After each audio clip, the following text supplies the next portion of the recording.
And welcome back to Talking of Books. We were having a very heated discussion. Yes, indeed. When you're on air. I think that the listeners miss out on the best part of the programme was the discussion gets far more heated listening to the news and ad breaks. We're going to be speaking to Lloyd, I'm not going to say George, Lloyd Jones. Is he on the air? Oh, he's on the air. John, he's on the air. On air, Lloyd, good day. Welcome. Hello. Yes. Good day. I don't know how long you've been with us, but I'm John MacDonald. With me in the studio, my co-host Isabel Abelhole. Hello, John. Hello, Lloyd. I'm sorry. If I call you Lloyd George, it's only in affection. I thought I heard myself referred to as Lloyd George. That's very flattering. I've been called many things, but nothing as esteemed as that. Yeah. So, hello. I can't hear you very well on the other end. Okay, Thelma, our controller, will try and fix that. Lloyd, are you in London at the moment or in New Zealand? No, in London now. I thought so. And are you off to Cheltenham fairly soon? No. I'm here as part of the Booker Prize Foundation initiative with St Andrews University and Liverpool University. Oh, fantastic. Well, yes, they ask previous Booker-listed authors to come and talk about their books to those universities. And the universities actually give their undergraduates a copy of the book. And there's a kind of a collective reading in the first week of their new term. So they've been reading Mr. Pip, have they? They have been reading Mr. Pip, yes. Yeah, which... So I've had to reacquaint myself with it. Well, when I read Mr. Pip, I could not put it down. I was actually travelling, and I had to go through passport control and customs with cross-eyed because I could not stop reading it. It was my best book of that year, and I was devastated when it didn't win. And it was, it was my sort of favourite book of that year. And I think everyone else, John, on the panel shared that joy at reading something so different.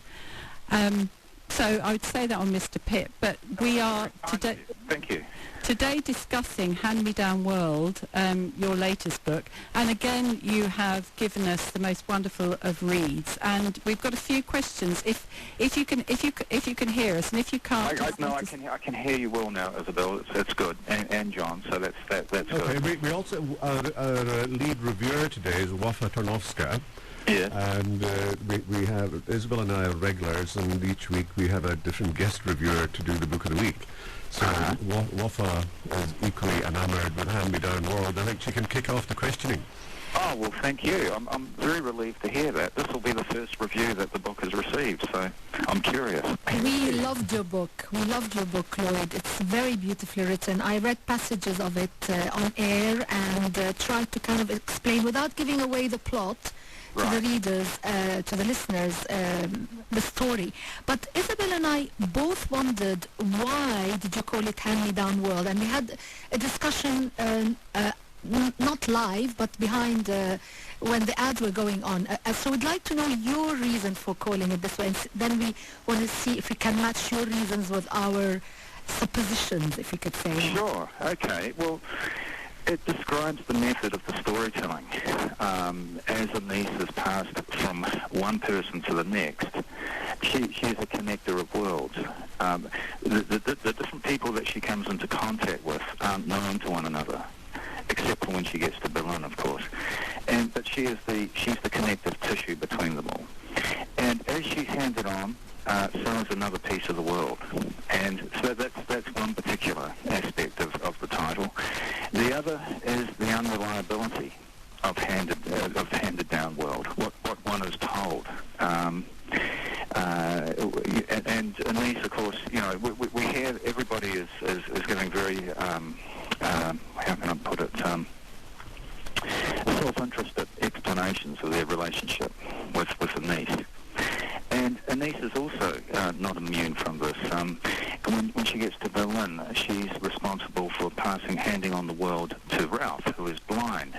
And of course, she enters this whole moral question of what to tell and what to withhold. And so there's a whole lot of moral decisions around that. You may recall when Ralph is dependent on her to describe his estranged wife. And his estranged wife is long fled the scene, but she continues to describe someone who isn't there.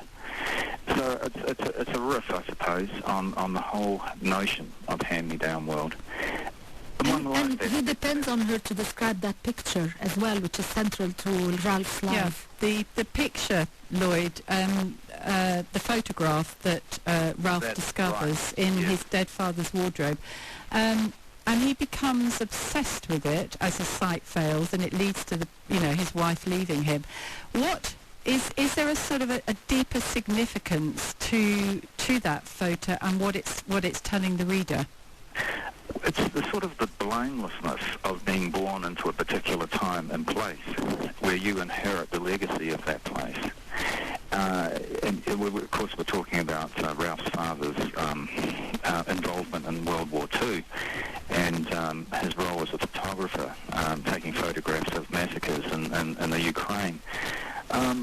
What do you do with that piece of information? What do you do with that piece of world that you have through the relationship to Ralph? You've inherited.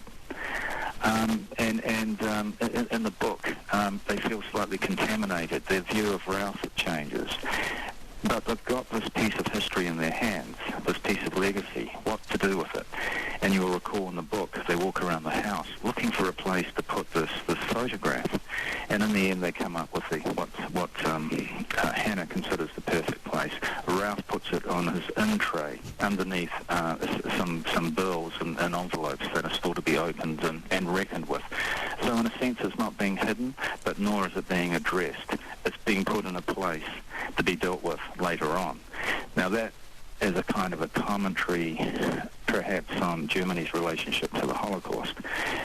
Once upon a time it is. I don't think that's the case today, really. I think Germany has had a fairly healthy conversation with itself with regard to the Holocaust. But I was just trying to bring it down to a very domestic and graspable sort of point with that photograph. It does, and it's sort of the ghoulishness of him wanting it described to him, and Ines, he always wants to know what they think about the person who took the photograph, which is his father, and Ines is straightforwardly, he was bad, it's bad, and I think, that sort of bit was very perturbing, and you just kept feeling there were glimpses, as there always are, of characters, the side of the character that you really didn't know much about. This is life, isn't it? And this is something that's running through the book. Who is Anise? We are only granted a particular point of view, one angle of view. We can't know a person in entirety. And similarly with Ralph's father, he knew him as a boy knows his father as someone to adore, and then as somebody later on in life to kind of tolerate, and then this other side is revealed, which is a complete shock. Does it alter his original viewpoint of his father? This is the thing that he has to grapple with. But there is it is slightly perverse, isn't it? Is asking Anise to describe the people in the photograph. Is that the reason why you didn't give her real name? Because we cannot know a person in her entirety, so not giving us her real name is one part of the reason? Partly, and the other is that people in her situation, people who are illegal immigrants, are faceless and nameless. And also, of course, again, it's the only name we have for Anise is the one that she's lifted. That's the reason. Well, even that is hand-me-down. That is Exactly. her very name. That's right. That's right. Lloyd, in Mr. Pip, there is a very strong female who dominates the story. And again, although Ines is not it is people talking about her all the time. She is the sort of the golden seam that runs through the whole book. How easy was it for you to get under the skin of a female person so believably and give us authentic? I mean, I just imagine that there is a Ralph and Ines, there is a Bernard out there somewhere, unbeknownst to them, who you've portrayed so clearly in this book. Well, I'm pleased to hear that, and perhaps the reason why they're so persuasive is that they're given their own voice. It's not being mediated through some authorial narrator. They are speaking directly to the reader, aren't they? So that helps. In terms of Anise, initially I sort of knew what I didn't want to do, and that is inhabit Anise in the first person sense. And that sort of freed me up to inhabit these other voices or other points of view about her, who she might be. And the impression of who she is changes from one person's testimony to the next. And my original idea was that all these points of view would kind of wagon train her in effect, and we would learn who she was through these other people. But then I actually, by denying myself this opportunity, it seemed that, I think I developed a bit of a head of steam that had to be released. And finally, towards the end of the book, we do hear from Anise. And but I think it's at exactly the right time. How hard is it to inhabit? Surprisingly easy. I don't know why it is. I mean, I think this is what writers do. They have to imagine the other. This is the whole invitation or opportunity that literature grants the writer. It's strange that you should say that about how the characters almost take over in their own right, and you're not the first author to say that. Last year, about this time, we interviewed Hilary Mantel, who went on before she won the Booker, and she was telling us that she didn't know the characters at the beginning of the book, and obviously they were real characters, but in a fictional sense. But as the book developed, they took over, and she had to actually go back and edit out a lot of Cardinal Wolsey. So it's really fascinating to hear the same really for you, that Ines demanded to be heard. Yeah, it's exactly that. You put it better than I did. She did demand to be heard, and I had to wait for that particular moment. I think also after writing Mr. Pitt, and from Matilda's point of view, I didn't want to go over that territory again. I didn't want a singular narrative, a female narrative. I think I was trying to avoid that as well. But I could only avoid it up to the point that it could no longer be avoided. May I just butt in to say that it's in fact a great relief to the reader to finally hear Ines's voice, because although it's wonderfully interesting to see the puzzle get together from all the various voices, it's like a big relief to finally hear her side of the story, and then it completes the puzzle much better than just with the other people talking about her. That's right, and for another reason I think it's necessary too, just to throw into relief the testimonies of those other people, to realise that actually what they had to say was misleading, or was obscuring the nature of the relationship. Like, for example, the Frenchman. If you relied on his testimony alone, you would think that Anise had hardly entered his life, whereas from Anise's point of view, he was the love of her life. If you look at Defoe, if you were just solely relying on Defoe's point of view, you would think that they had a long and meaningful relationship.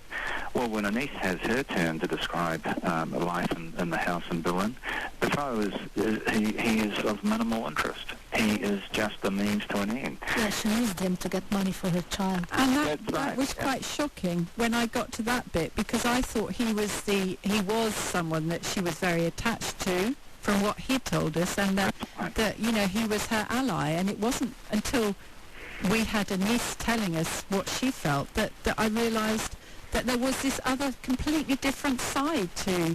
Of course there would be, because it was a great shock to me too.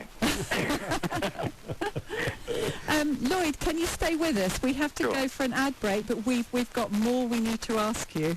Just Okay. stay tuned, please. Okay. Release. Okay. Release. Okay. Release. Okay.